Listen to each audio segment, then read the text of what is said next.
Muito bom dia, que alegria, meu irmão, minha irmã. Estamos hoje, nessa segunda-feira, aqui na Rede Século XXI.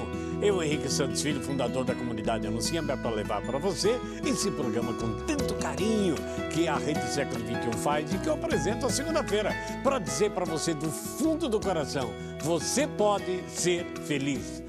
Nós estamos muito felizes nesse tempo da Páscoa, não é verdade? Estamos no tempo pascal, aguardando a grande festa do derramamento do Espírito Santo em Pentecostes, no dia 8 de junho. Então hoje nós podemos dizer, louvai ao Senhor, porque eterna é a sua misericórdia. Ontem foi o grande dia da misericórdia. E essa misericórdia não é só ontem, é todos os segundos da nossa vida. Então nessa manhã, louvemos ao Senhor, porque eterna é a sua misericórdia.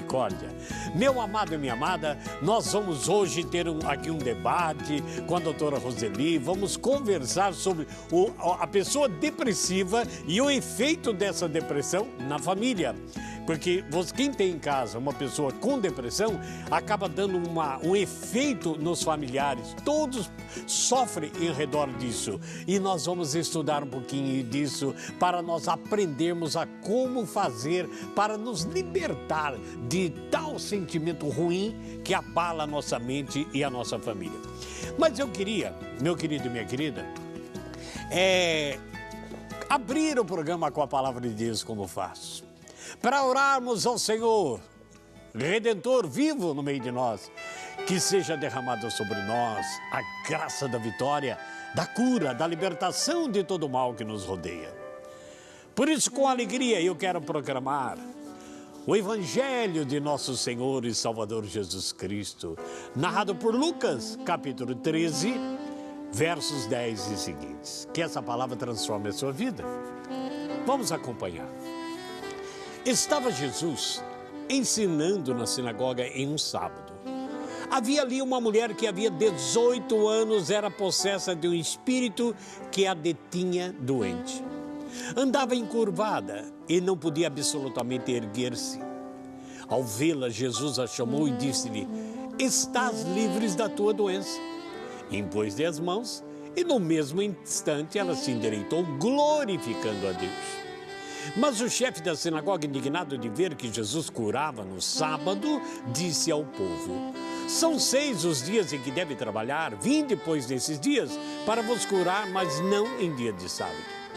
Jesus então disse, hipócritas, não desamarra cada um de vós no sábado o seu boi, o seu jumento, da manjedoura para levar a beber?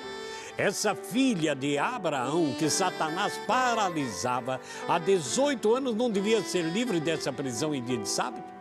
Ao proferir essas palavras, todos os seus adversários se encheram de confusão, ao passo que todo o povo, à vista de todos os milagres que ele realizava, se entusiasmava.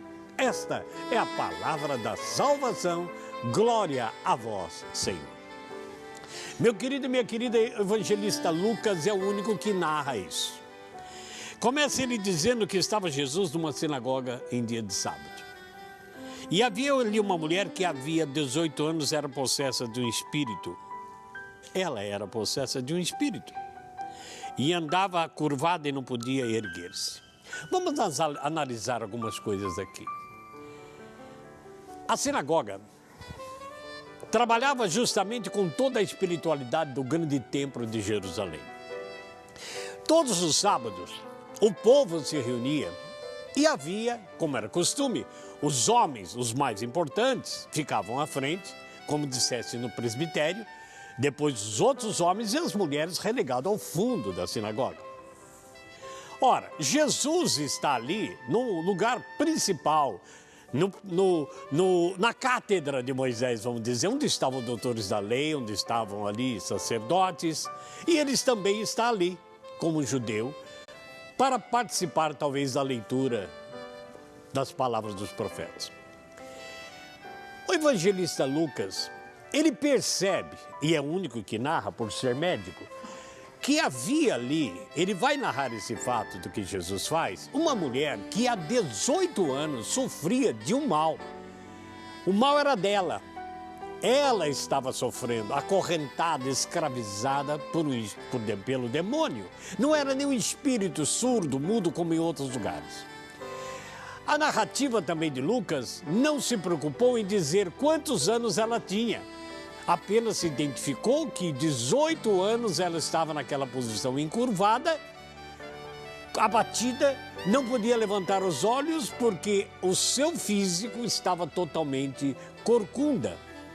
Ora, é nesse instante, então, que o evangelista Lucas nota que Jesus, estando aqui no presbitério junto com os doutores, aonde ninguém podia chegar, ele levanta e chama a mulher. Ele viu a mulher.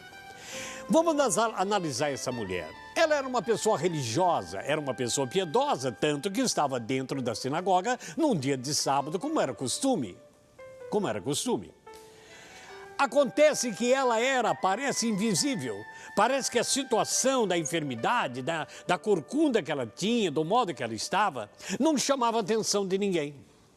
Era uma mulher abatida, era uma mulher depressiva e uma mulher que estava acostumada com aquela situação que foi no decorrer dos anos encurvando o seu corpo. Era uma pessoa, então, que não era notada pelos outros e ninguém estava prestes a fazer qualquer coisa por ela.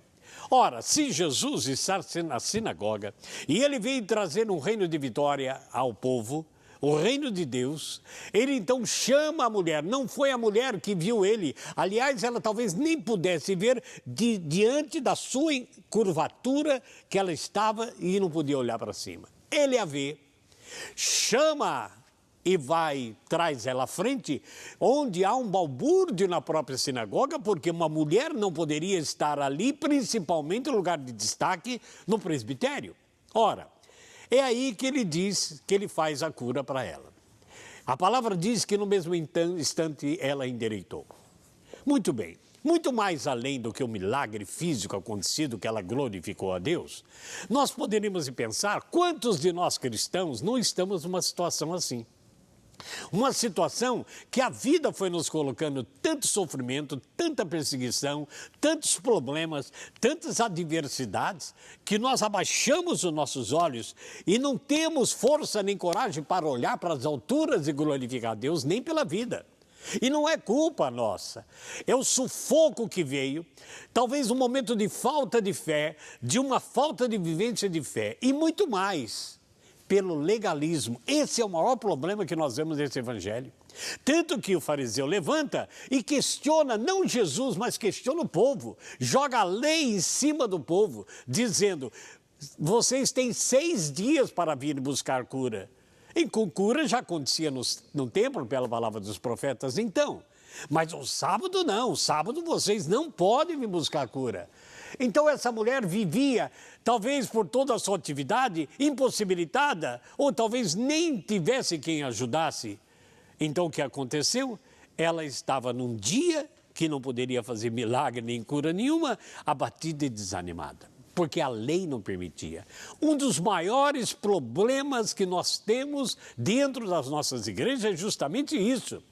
O legalismo, lei demais, imposição pode e não pode, deixando de lado essa grande misericórdia de Deus, onde o sofrimento de uma pessoa de nossa família acaba contaminando toda a nossa família, as outras pessoas da sua casa. Amado e amada, Deus, tenho certeza, na pessoa de Jesus Cristo, Senhor e Rei, está olhando para o seu abatimento, para o seu estado depressivo, para essa situação que você não tem coragem, tem vergonha de olhar para o alto, tem vergonha de olhar nos olhos da pessoa, para você que se sente acusado ou acusada com sentimentos terríveis no coração, que tem vergonha de olhar até para você mesmo. Talvez não pela encurvatura, talvez não pela corcunda física, mas por tudo aquilo que a vida te colocou. Ora, nesse instante, então, nós precisamos pensar nesse projeto de Deus para nós. Se o evangelista Lucas, sendo médico, ele narra que era dentro da mulher que estava uma prisão. Não era um espírito mau que havia entrado nela, era algo dela própria, as suas decepções, as suas mágoas, as suas derrotas da vida. A derrota que teve com a sua família, a derrota que teve com seus sonhos e projetos, que acabou jogando ela para baixo e isso foi encurvando até a sua estrutura física, porque o coração já estava totalmente encurvado. querido e querida, ela teve um momento de Deus, contrariando todas as leis que os fariseus e doutores queriam jogar para o povo. Tanto que a palavra diz que ele chama, o fariseu chama a atenção do povo, mas o povo se entusiasmava mais com Jesus. É que o entusiasmo que eu quero ter nessa manhã, que não importa o tamanho de nosso sofrimento, o que importa é a grandeza do amor de Deus de olhar para nossos sofrimentos, para nossos abatimentos, para aquilo que está nos jogando de cara no chão, para o que o demônio tem feito na vida de muitos cristãos, jogando a nossa cara no chão, pisoteando a nós, dizendo que não prestamos para nada, que estamos derrotados, e nós vamos ficando assim até que a morte chegue. O Senhor quer nos levantar nessa manhã. Ele quer levantar o seu olhar e o meu olhar, que pode até doer, mas nós temos que ir para Deus para glorificar o Santo dos Santos todos os dias. Problemas nós temos. As pessoas passam por nós como se fossem invisíveis ou que não tivéssemos problema nenhum. Mas que os seus olhos, meu amado, eu peço que esse Senhor da vitória, o Senhor da misericórdia, o Senhor que pode libertar o nosso coração de todo o mal que a vida nos fez e que Satanás aproveita para acorrentar, ele pode abrir nossos olhos, levantar a nossa cabeça, endireitar o nosso coração para que nós possamos glorificá-lo, exaltá-lo como o único Senhor da nossa vida. Eu te convido então nessa manhã a dizer assim: Senhor Jesus, em vossas mãos eu entrego a minha vida, eu entrego toda a enfermidade psicológica, espiritual, física que está sobre mim, eu entrego o abatimento, esse peso que está sobre meus ombros, que me escraviza, que me adoece, que me desanima. Eu quero olhar para Ti, Senhor, e ser olhado por Ti. Amado e amada, a mulher não podia vê-lo, Jesus a viu. Se o seu sofrimento aí está, tenha certeza que Deus está vendo e vai te chamar à frente, em lugar de destaque, para que todos vejam a glória que Ele pode realizar na sua vida. Por isso, ó Pai, em nome de Jesus nós clamamos, que esse seja um dia de vitória, de esplendor na nossa vida, que com toda a nossa fraqueza, com toda a imensidão de nossos pecados, possamos ser dignos de levantar a cabeça e dizer: glorificado e exaltado seja o teu santo nome. Amém. Amado e amada, nós vamos falar hoje sobre o depressivo e os efeitos sobre a família com a doutora Roseli. Vai ser um programa maravilhoso. Eu quero que desde já você perceba no próximo bloco que nós vamos conversar, mande a sua pergunta, a sua sugestão por e-mail ou pelo telefone. O nosso telefone é para você mandar, pedir oração, se associar a essa obra e fazer a sua pergunta, né, com a sua colocação sobre o tema. É 0 operadora 19 3871 9620. E-mail serfeliz@rs21.com.br. A partir de agora estamos aguardando o seu contato, porque junto com você nós vamos conseguir glorificar a Deus, curados e libertos em nome do Senhor Jesus. Então nós vamos ao primeiro intervalo e voltaremos daqui a pouquinho nessa certeza. Haveremos de glorificar a Deus, livre de todo mal, em nome do Pai, do Filho e do Espírito Santo. Amém.